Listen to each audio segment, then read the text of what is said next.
live. This is 8 News Now at 11. 2 teenagers were arrested today, charged with a hate crime and making terroristic threats. Good evening to you at 11. I'm Brian Loftus. And I'm Denise Valdez. Now, the charges stem from an Instagram account that reportedly threatened black students at Arborview High School. I'm not going to tolerate it, and I don't expect for our principals to tolerate this behavior. Now, that Instagram account surfaced about 3 days ago. We're not showing any of the racist posts, but many did use derogatory terms about African-American kids at the school. Among the many disturbing posts is one that mentions the desire to cleanse the hallways. Another post makes reference to, quote, Columbine Part 2. Now, unfortunately, incidents like this are not isolated by school or really even by generation. Issues involving race in Southern Nevada schools date all the way back to the 70s. And tonight, 8 News Now reporter Darlene Melendez spoke with 2 men who lived through it and say there are similarities decades later. Darlene? Well, Brian and Denise, after speaking with those who were affected here at Arborview High School today and also decades ago at a different Valley High School, it's clear the hate needs to be corrected before it repeats itself.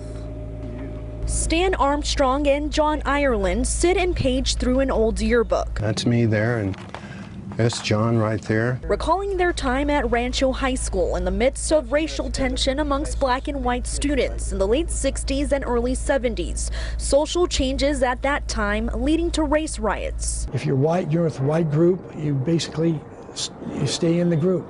You know, if you're black, within the black. Going through the riots kind of really ripped us of our adolescence. Fast forward 5 decades to Tuesday afternoon when 2 students at Arborview High School were arrested after being linked to a racist Instagram account targeting and threatening black students. They called the black students monkeys.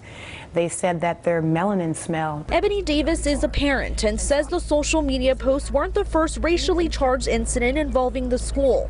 Her son, she says, was at the receiving end of a few others, like getting maced by one student and getting called the N-word by another. He finally said to my son that he was going to lynch him and hang him from a tree. Davis reported the incidents and has been working with CCSD to create a restorative justice and mediation program that will help students appreciate their differences, just as these friends still do decades later. If we can understand each other's culture, we can understand each other. There's no real differences at all between us.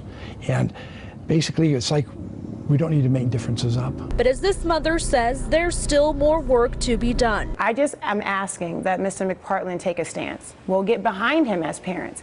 But if he doesn't take a stance against it, I'm afraid that something else will happen. For them to have so much hate in their heart, to want to threaten anybody's life, I'm very concerned. And today, the principal of Arbor High School did email parents letting them know about the 2 students who were arrested for those racist threats and also informing them of that upcoming initiative to promote a respectful climate here at the school. Reporting live, Darlene Melendez, 8 News Now.